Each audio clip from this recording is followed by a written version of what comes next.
hit the all-out. Hit the Akali 2, stabilized, but still it was in 8th place in the end, or 7th. And Junior's Juni as well. Clement touched on it. The 2 reroll players for T1 did not really stabilize on stage 3, especially Bintum. You have to think, the first GP game he plays the entire tournament, he was not able to hit a GP2 until 4-6, so just really unlucky for the T1 player. Yeah, especially with a too much value set up there. That's absolutely crazy. I mean, you know, looking back from earlier in the game, it suddenly looked like a game which was going pretty well for T1. You know, coming into the deep parts of stage 3, you know, multiple players towards the top. We've seen it from so many games before. You know, get the lead, get advantage, shove the other team out of the game.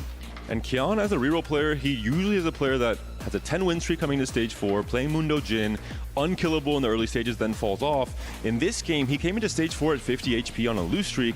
Treasure Hunt gave him Innervating Locket for the Mundo, which made him unkillable in stage 4. He went back to preserving HP and ended up just barely getting to the top 4 to allow Milo to become the victor to win the entire series, or the entire game in that first game of the series for VP. So as always for VP, a team effort. Everyone on the team did their part, and Milo this time was that MVP in this game 1. And that is exactly what we said we wanted to see when it came to the performances today, when it comes to the team effort and individual style, also just like finding that perfect balance. VP has been able to do it. So, but from T1 side of things, I mean, besides talking about the rolling and not being able to get the GP2, what else didn't necessarily go their way?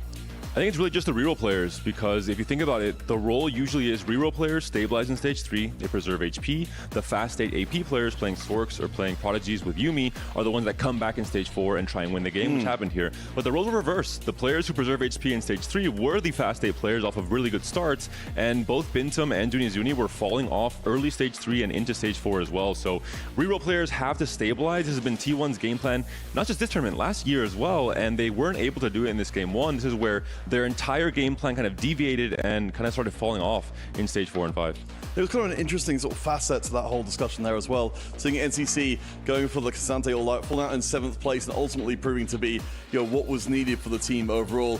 I'm really fascinated to see how this series develops overall, because, you know, we've obviously got the weight of the rest of the tournament behind us, but we've got, you know, only a few more games, honestly, across